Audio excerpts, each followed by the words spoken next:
La mise en œuvre de la transition écologique. On en était là ce matin. On a vu qu'elle nécessitait de substantiels changements de pratiques, de comportements, à l'échelle collective bien sûr, mais ça a toujours des incidences à l'échelle individuelle. Alors ces changements, en particulier lorsqu'ils sont le fruit de politiques publiques qui s'adressent à l'ensemble des citoyens et des citoyennes, peuvent difficilement faire l'économie d'un accompagnement, ou tout le moins d'une prise en compte des résistances, des obstacles, des croyances. Depuis une quinzaine d'années, Nicolas Fiolaine, qui va me rejoindre ici, cherche justement à comprendre le rapport que les individus, que les groupes entretiennent à ces changements et à ces transitions avec un prisme temporel très fort. Il va nous l'expliquer. Comment analyser le temps en psychologie sociale, comment prendre en compte ce temps. Voilà, la place est à vous. C'est ce à quoi Nicolas va maintenant nous proposer de réfléchir pendant une vingtaine de minutes. Et puis son propos, vous allez voir, trouvera ensuite un écho dans la table ronde qui suivra et qui sera consacrée à la lutte contre les inégalités. Bonjour à vous, Nicolas Fiolaine. On est un peu loin, en fait, c'est Covid compatible, je crois. Tout va bien. Vous êtes chercheur en psychologie sociale à l'Université de Lyon, enseignant aussi à l'ENA, et vous travaillez étroitement avec des acteurs de terrain, des entreprises, des collectivités notamment, pour les aider à prendre en compte les conditions psychosociales des transitions. Alors, je parle de conditions psychosociales, ça parle peut-être pas forcément à tout le monde. On a utilisé à plusieurs reprises déjà cette idée de rapport au temps. On voit à peu près ce que ça veut dire, mais j'aimerais vous entendre sur ce que ça veut dire pour la psychologie sociale. C'est quoi ce rapport au temps ? Comment ça se construit, par exemple ? Alors oui, déjà merci pour l'invitation, je suis ravi d'être là, et puis de rebondir sur les échanges de ce matin et sur le temps qu'on vient d'avoir, même si c'est pas le plus simple, mais je vais essayer quand même. Effectivement, on a beaucoup parlé évidemment de temps, et c'est vrai qu'en psychologie sociale, on a évidemment des approches qui sont multiples. La question est toujours la même, c'est-à-dire de savoir qu'au-delà, ou d'essayer de comprendre, au-delà du temps objectif tel qu'on le mesure, comment se construisent les résonances sociales, cognitives, psychologiques du temps, et comment on peut arriver à les saisir pour arriver à un moment donné à s'appuyer sur quelque chose d'un peu tangible, parce que c'est un peu le problème de la question du temps, c'est qu'il est tellement partout que c'est un objet de recherche qui se délite. Je connais un certain nombre de thésards qui n'ont jamais fini leur thèse comme ça, tout simplement parce que l'objet du temps est tellement impalpable et partout qu'il court le risque à un moment de disparaître et d'être nulle part. Donc ça demande des éléments de définition. Et en rapport à ces sujets de la transition alors écologique, il y a eu d'autres sujets en rapport au changement. Il y a trois notions en particulier qui sont beaucoup au travail en psychologie sociale. La première chose, c'est la question de la distance psychologique et de la distance temporelle. Les deux vont de pair, c'est-à-dire en gros l'espace psychologique à partir duquel on va arriver à appréhender des situations ou appréhender des objets. Il faut vraiment le prendre comme un espace, c'est-à-dire comme une surface psychologique vers laquelle on est capable de se projeter et où les objets de pensée vont avoir une pertinence, vont être concevables d'une part, et d'autre part vont avoir une pertinence. Et ça, il faut imaginer que ce n'est pas simple dans l'esprit humain ou dans le fonctionnement psychologique humain d'arriver à créer des zones de pensée qui ne sont pas là, qui sont métaphysiques, on va dire en quelque sorte, et d'arriver à les faire exister de manière tellement tangible qu'elles nous font agir. Les enfants mettent très longtemps à acquérir ça. On a toujours du mal à le faire exister. Et quand on parle de la question de la transition écologique, on sait bien qu'on a tout le temps, et c'est un sujet qui revient beaucoup sur cette question de la distance psychologique, ça paraît lointain. Ça paraît être un sujet qui concerne surtout l'avenir, et le rapport que ça a au présent est un peu complexe à comprendre, d'une part parce que ça paraît très abstrait, et d'autre part parce qu'il y a cette question de distance. Et cette distance psychologique, alors Solange Martin en a un peu parlé rapidement ce matin, et en fait pour dire qu'il y avait trois distances qui travaillaient en même temps, qui étaient la distance temporelle, donc c'est un peu l'espace psychologique à partir duquel on pense les questions individuelles et sociales.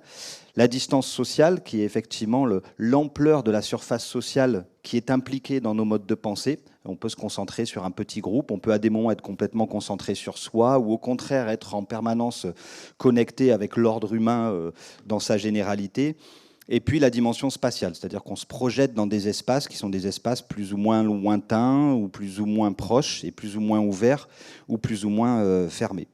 Et ça, c'est un des vecteurs de l'articulation qu'on appelle psychosociale, c'est-à-dire qu'en fait, on pourrait penser que c'est purement individuel, que c'est dû au vécu, à une situation temporaire, et en fait, on se rend compte qu'on a des environnements qui ferment ou qui ouvrent cette distance psychologique, c'est-à-dire qui aident à se projeter loin facilement, à tenir compte d'enjeux qui sont très lointains, et il y a d'autres contextes qui, au contraire, ferment ces horizons, et l'accélération en particulier, on le sait en particulier pour les recherches sur l'évolution du rapport au temps dans l'avancée dans l'âge.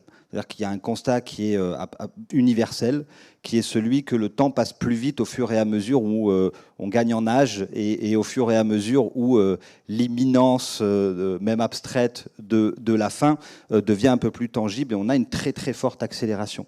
Et quand on essaye de reproduire ça en laboratoire, parfois, on sait qu'on a ce double effet qui est que le fait de rétrécir l'horizon dans lequel on peut se projeter produit des effets d'accélération, et inversement. C'est-à-dire qu'un sentiment d'accélération, donc de présence de beaucoup de choses dans un temps relativement restreint, produit cet effet de fermeture des horizons. Donc ça, c'est la première chose, et on parle vraiment d'horizons. C'est les travaux de Yakov Troppé en particulier, qui sont vraiment extrêmement intéressants, et qui ont en fait des vecteurs d'opérationnalisation très intéressants. La deuxième chose, c'est la perspective temporelle. C'est là plutôt le registre temporel sur lequel on s'appuie de manière prédominante entre le passé, le présent et le futur, pour prendre des décisions et percevoir les choses au présent et faire l'expérience du présent. C'est issu en particulier des travaux de Kurt Lewin ou de Robert Levin, qui a beaucoup travaillé sur les rythmes de vie, le rythme des villes, etc., qui avait fait des recherches comparatives très, très intéressantes, et qui est cette idée que selon le moment, on peut être plutôt soucieux du passé, plutôt soucieux du présent, ou plutôt soucieux de l'avenir, créer des connexions un peu différentes entre les trois, et puis surtout avoir une tonalité émotionnelle différente. C'est-à-dire qu'on a des futurs qui sont positifs, d'autres qui sont négatifs. On a des présents et des manières de se centrer dans le présent qui sont plutôt, on va dire, fatalistes. C'est le présent de toute façon, je n'y peux rien, donc je laisse les choses se faire. Ou le présent hédoniste, où on est plutôt dans le présent de vivre chaque instant comme si c'était le dernier, quoi. Et où là, on a cette focalisation sur le présent. Et puis, on a aussi l'ancrage dans le passé, avec un passé qui peut être un passé idéalisé, ou au contraire le passé du regret, j'aurais dû faire autrement, etc. Et on sait que les vécus sociaux, par exemple les vécus de précarité dont on parlera ensuite, ont un impact très très fort sur cette propension à se centrer plutôt sur un registre du temps plutôt que sur un autre, et sur une tonalité affective plutôt qu'une autre. Et là encore, on pourrait dire c'est strictement individuel. Or, on observe, moi j'anime un réseau de chercheurs, on fait des recherches comparatives dans 142 pays, on essaye de faire ces études-là chaque année, et on se rend compte qu'on a un vrai rapport entre les événements collectifs et ces rapports au temps individuels, qu'on constate de manière tendancielle depuis 15 ans une fermeture des horizons futurs, c'est-à-dire qu'ils se raccourcissent de plus en plus. La zone du futur a tendance à être davantage associée à des formes d'anxiété plus qu'à des formes d'optimisme. Et on a aussi, dans toujours cette logique de perspective, un espèce de basculement entre ce qu'on appelait le futur et ce qu'on appelle l'avenir. C'est-à-dire qu'on travaille dans ces rapports au temps, par exemple, sur la question des métaphores, et on demande aux gens, est-ce que pour eux, le temps, c'est plutôt quelque chose qu'ils traversent, ou est-ce que c'est quelque chose qui les traverse? Est-ce que c'est quelque chose vers lequel ils vont, le futur, ou c'est quelque chose qui vient vers eux? Et c'est la différence entre le futur et l'avenir. Et on a à grande échelle ce changement-là, qui est en fait un nouveau changement, un retour un peu à d'autres formes de rapport au futur, mais qui transforme le futur vers lequel on se projetait en un avenir qui vient vers nous, avec des phénomènes, et on le sait, parfois d'anxiété climatique, par exemple, qui sont un rapport très particulier au changement. Et puis la dernière façon d'aborder cette question du rapport au temps, c'est sur des recherches plus cognitives, de ce qu'on appelle des biais cognitifs, qui peuvent être liés au raisonnement sur le futur, avec ce qu'on appelle parfois le biais de préférence pour le présent, qui est un mécanisme issu du fonctionnement psychologique qui fait que tout ce qui est futur est dévalué par rapport à ce qui est présent, de manière qu'on appelle hyperbolique, c'est-à-dire que dans les raisonnements économiques, 10 € maintenant ne valent pas 10 € dans un mois, ni même dans une heure. Il y a une dévaluation, puisque dès qu'on projette les choses dans le futur, elles perdent de leur tangibilité, de leur aspect concret. Et donc elles perdent un petit peu de leur valeur et de leur capacité à motiver aussi. Et si on prend ces 3 éléments, on se rend compte que dans la logique de la transition écologique et du changement, ces enjeux au-delà de l'accélération, ou même produits parfois, ou qui vont enclencher le cycle de l'accélération, ont des impacts très très forts. Ça va jouer sur nos représentations, par exemple, de la question climatique. Projetée loin dans le temps, elle va nous paraître abstraite et improbable.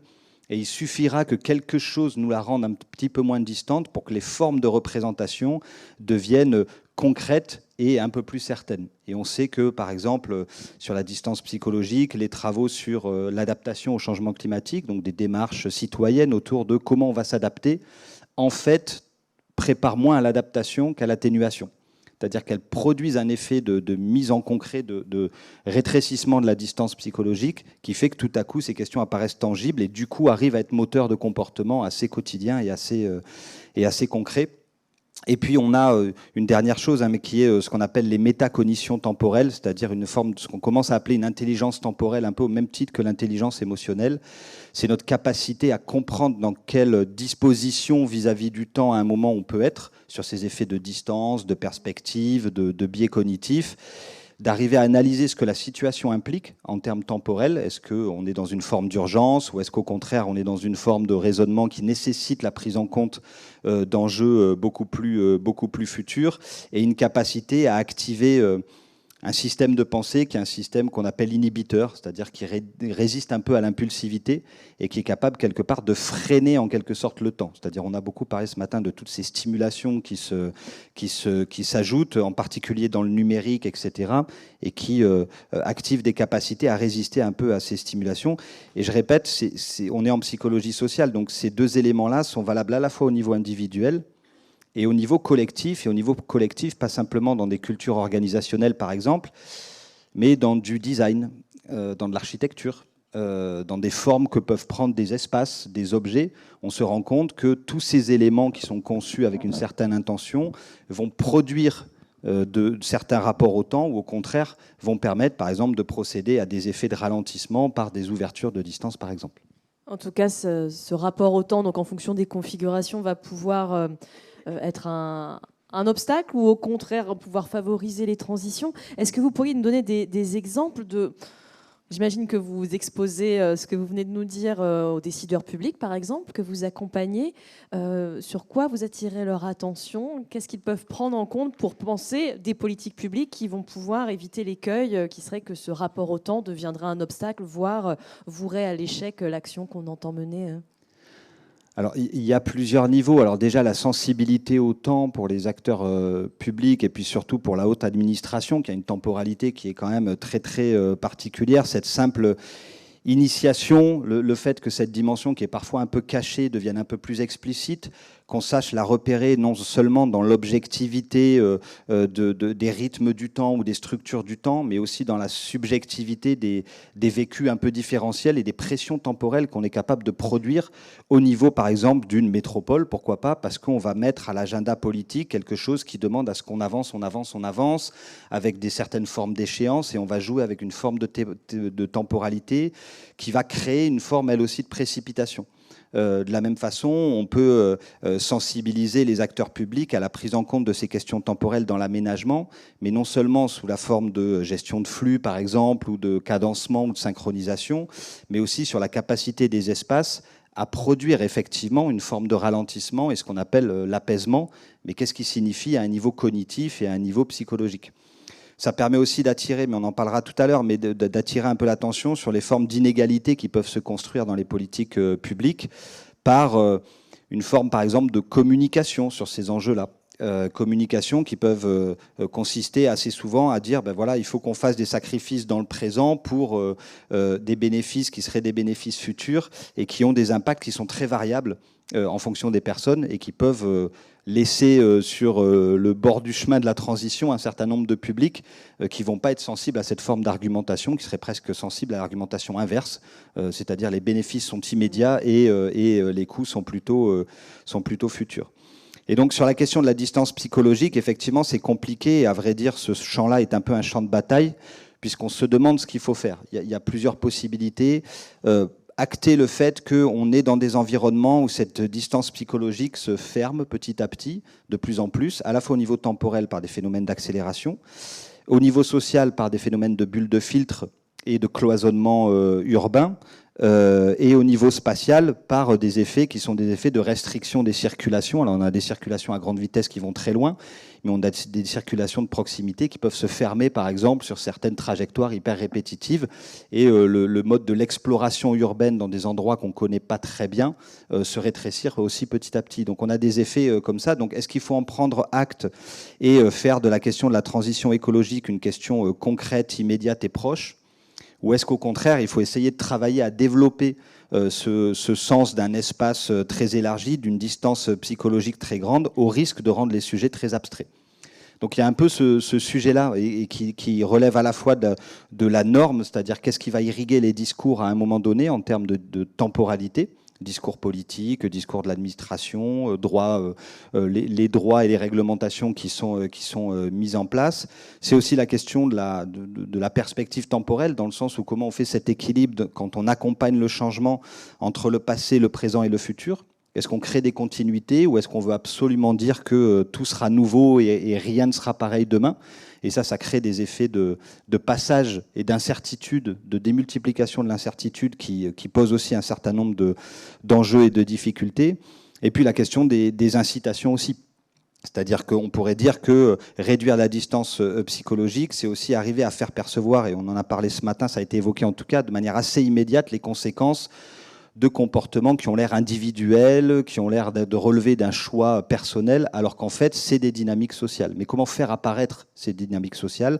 Comment les rendre véritablement tangibles dans les lieux quotidiens? Et ça, on manque encore un peu de... Alors, on a des outils numériques qui sont des tablettes qui suivent les consommations énergétiques, mais c'est souvent très individuel, ou alors on joue sur des logiques de comparaison sociale sans par exemple se demander quel est le type de projection dans le temps qu'il faut opérer. Est-ce qu'on doit parler de l'histoire? Est-ce qu'on doit parler de projet? Ou est-ce qu'on doit parler d'une forme d'immédiateté, d'une consommation immédiate?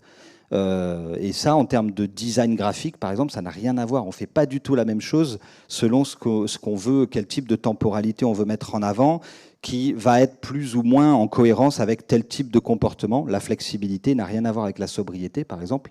Et on ne peut pas jouer sur les mêmes leviers motivationnels pour amener les gens à pondérer leur consommation à un moment donné et à être réactifs, versus enclencher un changement qui serait un enclenchement de décroissance, on va dire, progressive, par exemple, des consommations. Ça soulève énormément de questions pour l'action publique, la communication aussi, dont on parlait un peu ce matin. On peut peut-être prendre une petite question rapidement, si vous le souhaitez, pour Nicolas Fiolaine, et puis on pourra enchaîner sur la question qui est liée à des inégalités. On parlera notamment de ce que les situations de précarité peuvent faire à ces perspectives temporelles, à ce rapport au temps. Est-ce que quelqu'un souhaite des précisions ou réagir? Oui. Oui, bonjour. Alors, je suis Laurence de Lyon. Je pense que vous êtes de Lyon aussi. On fait en ce moment une concertation sur la zone à faible émission. Et on a beaucoup de mal à réussir à avoir en peu de temps, sur des rencontres publiques notamment, de projections suffisantes des personnes qui d'ailleurs se disent parfois très angoissées sur qu'est-ce que sera nos modes de déplacement dans 10 ans ou dans 15 ans, avec des angoisses aussi véhiculées par le national qui nous dit on sort de la voiture thermique très vite, enfin, avec voilà, des contractions très importantes entre la vitesse que demande le changement climatique et la capacité d'intégrer tous ces changements et la projection à avoir dans le... Voilà, donc là-dessus, peut-être qu'on ne le fait pas super bien. Enfin, on se rend compte au fur et à mesure de cette concertation grand public qu'on ne le fait pas forcément très bien, mais en tâtonnant, clairement, sur trouver les meilleures façons de faire, en multipliant plein, mais c'est pas sûr on verra le bilan, mais il sera contrasté d'ores et déjà.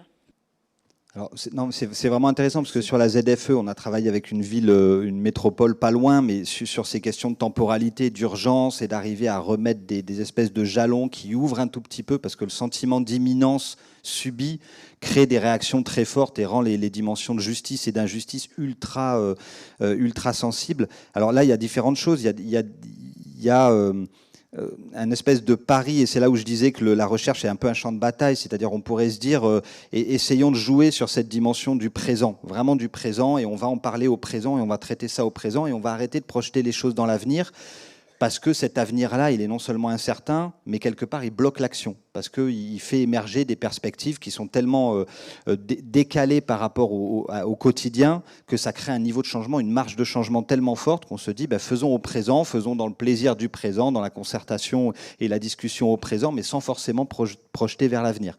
Ça veut dire quoi? Ça veut dire qu'on essaye de jouer au maximum sur le fait que c'est déjà là, que ça a commencé depuis un petit moment, cette forme de restriction, etc., et qu'on va parler de comment on s'est adapté, comment on a commencé à s'adapter, etc., et essayer de trouver les sources un peu ou des éléments qui sont plutôt dans le présent. Il y a d'autres logiques qui consistent à dire on va partir dans l'imaginaire. Et on va utiliser l'imaginaire. Le problème, c'est que, et ça c'est comment dire, l'effet aussi de ce qu'on appelle la distance psychologique, c'est que chaque fois qu'on va concerter ou solliciter des raisonnements sur un futur lointain, on génère des formes de représentation qui n'ont pas de connexion à l'immédiat. C'est-à-dire que ces concertations urbaines où les gens disent « j'aimerais ça, on aimerait ça, ce serait beau si on avait ça », et où une fois ce qu'ils ont souhaité et livré, disent « mais c'est pas du tout ce qu'on voulait, on n'est pas du tout satisfait, etc. » Il ne tient pas forcément que au fait qu'il y a eu des décalages, évidemment, à la fois techniques et autres, dans la livraison. C'est aussi que si on vous demande de penser à un objet dans un an, et si on vous demande de penser au même objet maintenant, vous ne le penserez pas de la même façon. C'est-à-dire que les moyens mobilisés ne sont pas tout à fait les mêmes. Et ça, il y a pas mal de travaux là-dessus qui permettent peut-être d'arriver à s'inscrire dans les temporalités présentes, qui sont variables, j'imagine, selon les personnes qui participent au débat, et arriver à partir un peu comme quand on fait comment dire, des approches en termes de travail social, où on part de temporalités très fermées, vraiment très fermées, qui sont enfin voilà, qui ont des craintes par rapport à l'avenir, et où on ouvre tout petit à petit, très progressivement, dans le cadre d'une interaction ou dans le cadre de l'aménagement, par exemple, des lieux, ou de l'aménagement du rythme que va prendre une réunion, où quand on s'arrête un tout petit peu aux détails, et le diable, mais aussi le bon Dieu sont dans les détails, la vitesse de parole. Alors on pourrait rentrer dans des choses encore plus précises, mais voilà, le mode d'organisation, l'espace, la manière de rythmer peut arriver à tempérer un tout petit peu l'agenda avec lequel les personnes venaient, qui peuvent être très immédiats, très défensifs, et petit à petit passer à autre chose. Ça tient aussi aux invitations, bien sûr, et à la manière dont on cadre le message un peu au départ. Mais ça pose vraiment la question de ce rapport entre la projection dans l'avenir et les décisions au présent, et surtout du chemin et de la connexion qu'on arrive à faire entre les deux. Donc là, il y a certainement des modes d'amélioration, mais qui sont non seulement dans la concertation, mais dans l'apparition progressive des ZFE. C'est-à-dire qu'on se rend compte qu'on a une information qui est un peu hors sol et que les espaces ne communiquent pas ou très peu. Or, on sait que les espaces, le rapport à l'espace public a la capacité à faire émerger des questions avant même qu'on en parle vraiment. Des lignes qui apparaissent, on l'a vu au moment où ont été déployées les voies pour vélo, en elles-mêmes, elles ont posé des usages, par exemple, ou des frontières qui d'un seul coup viennent questionner une habitude et tout à coup commencer à préparer le terrain à des questionnements qui, s'ils venaient sans cette préparation, on va dire environnementale, ne trouveraient pas autant leur place, quoi. Et on aura un exemple demain de ZFE et de questions justement de temporalité. Ça fera sûrement écho à ce que vous évoquez. Merci beaucoup, Nicolas Fiolaine.